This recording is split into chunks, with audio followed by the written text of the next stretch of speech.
The time is 10 a.m. and this is WKYT Midmorning. We have details on a deadly police-involved shooting in Rowan County. Plus, a tough scene in eastern Kentucky where 3 people were killed in a head-on crash. And the Swedish Academy is singing Bob Dylan's praises by awarding him with a huge honor today.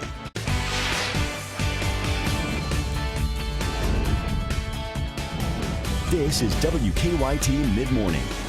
And Etta May is in the house as well. Uh-oh. You know what that means. So we'll have some fun here in a little bit after the news. Good morning. I'm Bill Bryant. And I'm Andrea Walker. We have been spoiled rotten this week with beautiful weather, and Mike has been complaining he has nothing to talk about. So well, now there is something. Today he does. That's right. We have some showers out there. Good morning. Good morning. Yeah, when you have a strand of days like we've had the past really 2.5 months, I mean, you just run out of things to say, okay? It's been nice, right? Just to sum it up. But now we have the clouds overhead, gusty winds, much cooler conditions, and a few showers outside. It's a little drizzly here in Lexington. Lexington, we really didn't pick up any rain at all. It's just more of the drizzle. And that goes from Moorhead to at 59 degrees. That cool air is rushing in here. It's not going to rise that much more. You're talking 63 by the afternoon, and that's it. But those showers are mainly during the morning hours. The afternoon, it kind of moves on out of here. The weekend rain chances, they're there. They're not great chances, but they're still there. I'll show you who I expect has the better opportunity coming up in just a few minutes. See you then. Here's the news. The investigation is ongoing this morning after a state trooper shot and killed a man overnight in Rowan County. The shooting happened on Old Hilda Road off Kentucky 32 north of Moorhead. Police say troopers went to Matthew Brewer's home to serve him a warrant. Once there, they say the 22-year-old pointed a gun at the trooper. Trooper Michael Armstrong then shot and killed Brewer. We're still working to figure out why there was a warrant for Brewer's arrest. A woman killed in a Washington County crash 5 days ago has just been identified. The crash happened Saturday on Kentucky 53. State police say 18-year-old Emily Bowman of Lancaster died in that crash. They say her car hit a tree and caught fire, and she was not able to be identified until now. A busy morning for Lexington police, who led 2 officers getting into a crash. The officers were trying to find a tanker that was said to be leaking fuel on Newtown Pike, but they didn't find it. While looking, one officer rear-ended another. Police say a third driver cut off the first officer. That crash caused a big backup on the interstate, where there was also another minor crash. A tragedy in Bell County where 3 people were killed in a head-on crash. That happened on Highway 119 near Pineville. Police say an SUV crossed the center line and hit another car. The coroner says the driver of the SUV, 51-year-old Bobby Miller, and a couple in the car he hit, William and Dina Hampton, all died in the crash. A drunk teenager was one of 2 people arrested after a car was stolen overnight in Lexington. Police say they spotted the stolen car near Cardinal Valley Elementary. They tried to pull it over, but they say 3 people in the car bailed out. Police caught up to 2 of them, an adult and a juvenile, and they say both of them were intoxicated. Family and friends of a murdered Lexington pregnant woman are fighting for justice. Mariah Coleman was hit by a stray bullet last month on Winburn Drive. Her unborn baby also died. Yesterday was Coleman's due date, but instead of celebrating, family and friends held a march urging anyone with any information about Mariah's killer to come forward. She counted down the days till it was time for her baby to be born. This baby brought her life, and someone's stolen that from us. Mariah's mother is now petitioning the city to install security cameras in the Winburn neighborhood. If you have information about Mariah's murder, Lexington police say you can text a tip by starting your message with Lex PD and sending it to 274-637. That spells crime. A Lexington man is accused of raping a 14-year-old. Police say Del Stephen Clay met the victim on Facebook. She says Clay picked her and a friend up from a party 2 years ago and took them to a hotel on Newtown Pike. Clay's arrest citation says he showed the victim a gun before raping her twice. We've learned an arrest has been made after a deadly shooting in Cumberland County. State police say they got a call about a man being found dead in a car on Veterans Alley in Burkesville. They say 38-year-old Michael Taylor was shot to death. Investigators have now charged 60-year-old Daniel Blair with murder. They say Blair was Taylor's passenger earlier in the evening. Police did not give any details about what may have led up to that shooting. An opinion filed by a federal judge says some Kentuckians who had their disability benefits suspended were treated unconstitutionally by the Social Security Administration. Those people are all former clients of Eastern Kentucky attorney Eric Kahn. He is facing charges in a federal disability scheme. The judge's opinion says these clients were not given a chance to challenge the government. The judge returned the case to the Social Security Administration. Charges have been dropped against a Louisville daycare worker who left a young boy in a hot SUV, causing his death. According to the Commonwealth's Attorney's Office, a grand jury decided there is not enough evidence to indict 71-year-old Jacqueline Thomas. Thomas admitted to leaving the child in a car for more than an hour before he was found unresponsive when Thomas arrived at the elementary school to pick up other children. Thomas owned a daycare which has since been shut down by the state. America's campaign for president quickly turning into an ugly fight over who has treated women worse. At least 4 women are accusing Donald Trump of either unwanted touching or groping, but Trump's campaign is openly signaling that it will relitigate Bill Clinton's marital affairs, unproven charges of sexual assault, and accusations that Hillary Clinton harassed those women. Hillary Clinton's next campaign stop is in California. Donald Trump will be visiting Florida, and he'll be in Cincinnati today. A Connecticut plane crash that killed a student pilot and left his flight instructor with serious burns appears to have been a suicide attempt. Officials say the men got into an argument inside the cockpit of the small plane, and the instructor was unable to regain control from the trainee before it crashed. The instructor described the student as disgruntled about learning to be a pilot. Bermuda is about to get pummeled by a major Category 4 hurricane. Nicole is expected to hit the island as a Category 4 hurricane today, bringing with it storm surge flooding and powerful winds. Bermuda has never been hit by a hurricane so strong. This just in, WKYT News tracking a breaking news alert right now in Whitley County. Corbin City Police are working a shooting on West 5th Street there in the Corbin city limits. This happened just a few minutes ago. There are reports the victim has been shot multiple times and is now being airlifted to a regional hospital. We do have a news crew on the way to the scene. We'll bring you the latest on WKYT.com and a report on WKYT News at noon. Again, a shooting reported in Corbin right now. Bob Dylan was named the winner of the 2016 Nobel Prize in Literature. This morning's stunning announcement is the first time the prestigious award has gone to someone primarily seen as a musician. The Swedish Academy cited the American musician for having created new poetic expressions within the great American song tradition. Dylan had been mentioned in the Nobel speculation for many years, but few experts expected the Academy to extend the prestigious award to a genre such as popular music. But I was surprised by that this morning too, but I love it. I think it's a great... We said in what? Yeah, I know. Literature. Right, all right. Well, the start of the basketball season in the Bluegrass is almost here. Big Blue Madness is tomorrow night. That's right. Big Blue Madness is the debut for the men's and women's basketball teams at the University of Kentucky, and this year fans can be a part of the show. Download the Kentucky Wildcats Game Day app to take part in the interactive light show. We'll get you set for Big Blue Madness tomorrow at 5:30 on the CW Lexington. Countdown to Madness with Dave Baker and Christy Thomas, a 90-minute preview of this year's Wildcats. And if you don't have a ticket, you can see Big Blue Madness on the SEC network. Always fun. We look forward to that special tomorrow evening at 5:30 here at 2 on the CW Lexington. All right, what is your Halloween costume? You don't have to answer. But how about dressing up as Ken Bone? He is the man of the hour in the red sweater who became a sensation during Sunday night's presidential debate. The sexy Ken Bone costume is actually for young women. The red sweater is a crop top. There are high-waisted pants and a cropped undershirt, all for about $100. Pretty expensive for that little fabric, isn't it, Bill? Well, we all agree that's kind of odd. I don't know why they switched it over to be a women's costume. That's a good way to put it. Just a little odd. Anyway, all right. Good to have you with us on WKYT. Keep it here on Mid-Morning. Still to come, it's a technique that could scare you straight. How one city is trying to get your attention. Still some drizzle outside and even some showers down south. That cold front has arrived. There's no doubt about that. You can feel it outside.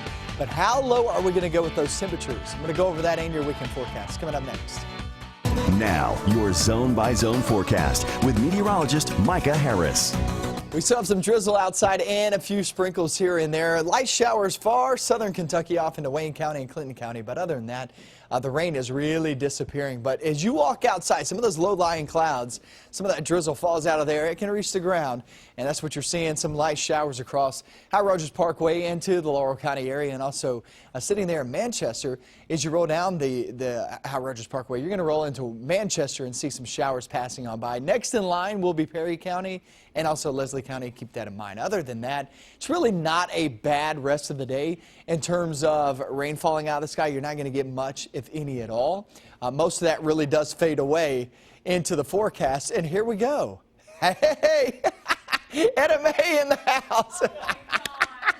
I was like, what is going on behind me? But I can't turn and look. I love it. Nice little cameo right there. She'll be up here in just a few minutes, and I'm coming to sit in on your interview. You just wait. Here comes that cold front blasting on through. 59 degrees there in Moorhead, 59 in London. You gotta love that. I was like, what is going on behind me? 63 by the afternoon at 5 p.m. We may even get some sunshine in the forecast later on as that rain starts to move on out of here. So it's not good looking now, but maybe pretty good looking later on today. We'll see. Low to mid 60s the rest of the day. There's 5 p.m. Go off into the night and into tomorrow. And into tomorrow morning, yeah, it's a little bit chilly. We're sitting there in the 40s.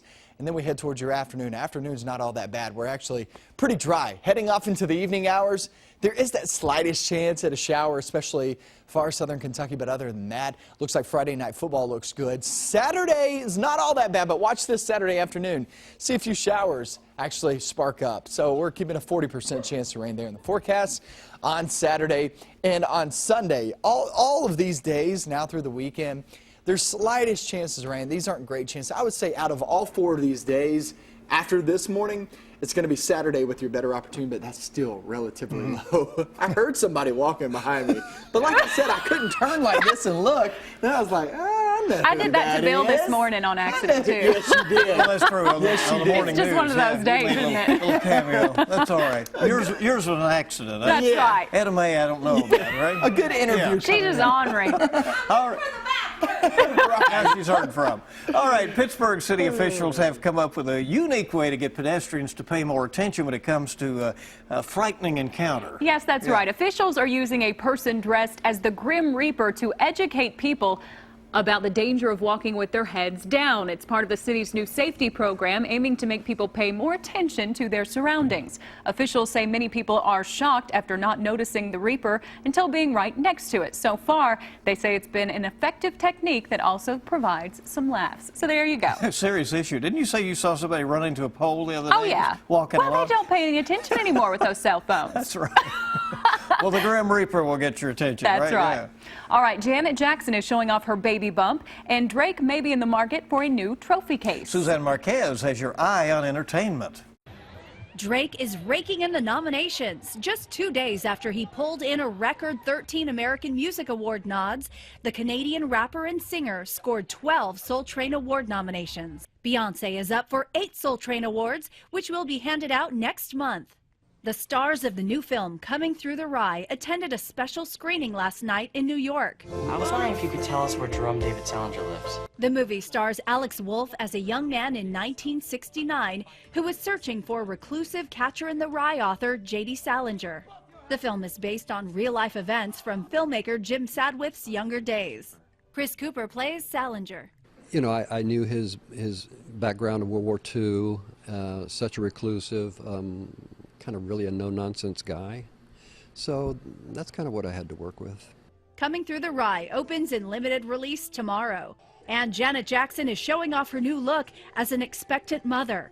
The pregnant 50-year-old singer appears in a People magazine exclusive photo.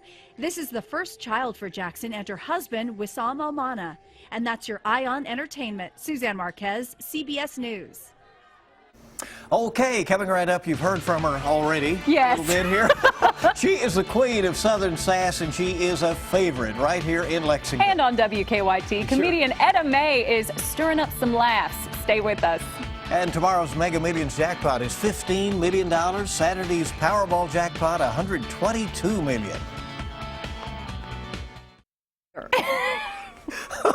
We're all already having fun. Here we go. She is a Lexington favorite and has been described as sort of mini Pearl with a migraine. I like That's one that. way to put it. I like that. We're happy to have Etta Mae right here with us. Thank you so much for stopping by. Thank you. Well, it's good to see you. Thank you. Yeah. She can read. Yeah.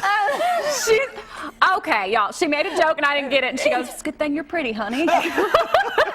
And a reader. She can read the news. Okay. Well, how you been? I've been great. Don't you love this time of year? Yeah. I love when the chill comes and Keeneland and stuff. And I gotta actually have a horse running today. You own a horse?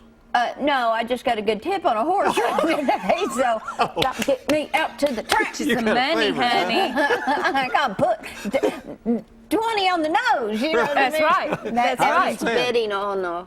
Anyway.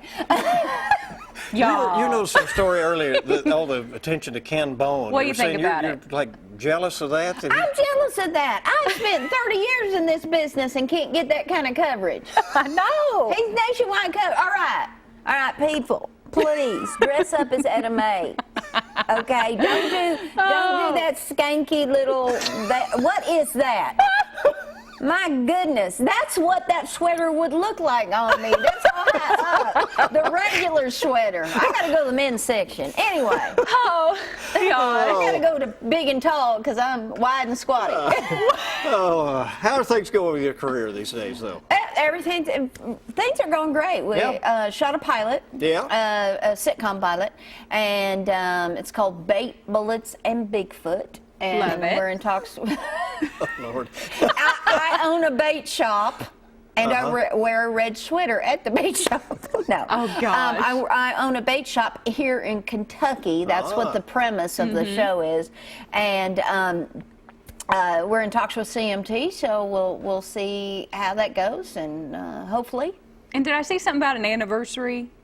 Yes, my husband and I, we had an anniversary a month ago, and he bought me a Fitbit. Hey, girl. What about And this rubber band is when I feel hungry. Yeah. Smart. And I snap it, and so blood will be running down my arms later. Later this afternoon, I will have snapped this, and my wrist will have fallen off. Whelps all over. No, and do you have a Fitbit? Do you know? I do not. It tracks your steps, and you have to get 10,000 steps in a day. So, Is that easy for you, or? no. Nope. Well, it is. I just strap it to the dog at the end of the day. Smart. I've got Very I got smart. a tennis ball gun. Make up the steps. You're going to be at Comedy Off Broadway. It's 2 weekends, really, coming up, right? Yes. So tell us about the shows. Well, actually, tonight through Saturday, and then next week, Wednesday through Saturday. What is he? Hey, sneaking Sit in her up lap. on me. I knew it. Sneaking You want to up jump in on me. my forecast? Oh my God! I'm gonna come sit in. Oh my God! What are you doing down there? That's my goodness. You I'm just gonna sit right this here. boy works out. Come in on my forecast. This is what you get every time. Honey, so I'm the gonna next stay 2 right here. weekends, she's going to be here. That's right. Anyway, everybody. Funny right Thanks here. for coming. We appreciate it. All right, keep it here on Mid-Morning. Going to check in with the Mr. Food Test Kitchen next and see what's cooking up. Coming up in just a little while, it's WKYT News at noon.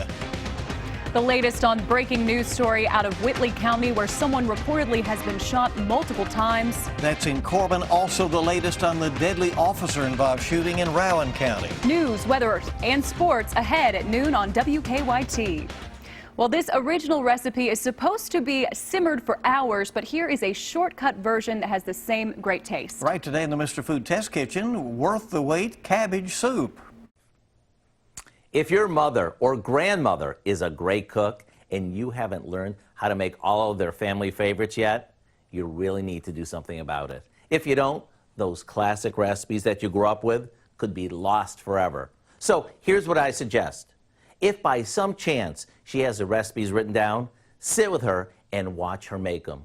It's important to do this because the recipe is probably splattered, tattered, and torn, making it nearly impossible to read. Beyond that, I wouldn't be surprised if your mom or grandma made it a bit different to make it her very own. Now, I want to share with you a recipe for cabbage soup that I grew up with. It's a hearty old world dish that my grandmother got from her mom. Back then she made it because it only cost pennies to make a big pot full. Today we make it because it's so darn good. If you like my grandmother's recipe for what we call worth the wait cabbage soup, just go online now. After that, make sure you start documenting all your family favorites so you don't lose a lifetime of recipes. I'm Howard in the Mr. Food Test Kitchen, where today we found Grandma Rose's way. That's my grandmother, for you to say, ooh, it's so good. All right, cabbage soup. That's about all some of us need, I think. That's what you need today and tomorrow, because it's a little bit chilly, all right? We're at 63 later on today. That means those temperatures from where they are right now won't really rise all that much. You're talking 2 to 3 more degrees, and that's about it. The morning showers, the 40% chance of rain you see today, more than likely I'll have that taken off there at noontime, just because most of the rain actually came during the morning, and now it's starting to fade away. Only some drizzle left over. On Friday, most of us are dry. I don't see any problems. It actually feels pretty good. Heading off toward the weekend, a couple of showers there on Saturday, mainly during the afternoon hours. And then on Sunday, a small chance too. So for the most part, this isn't a bad forecast. Temperature-wise, it's not all that bad after the day. But you will get a shower chance at least on Saturday. That means festivals, activities, Keeneland. We're going to go over that. I'll show you when it arrives, when I expect it to arrive, and how much we're actually expecting. I'd like to get a little sunshine back. We'll work on that. Yeah. Thank you for joining us for Mid-Morning. And Barbara Bailey will be here with us for the noon news, and we'll see you then.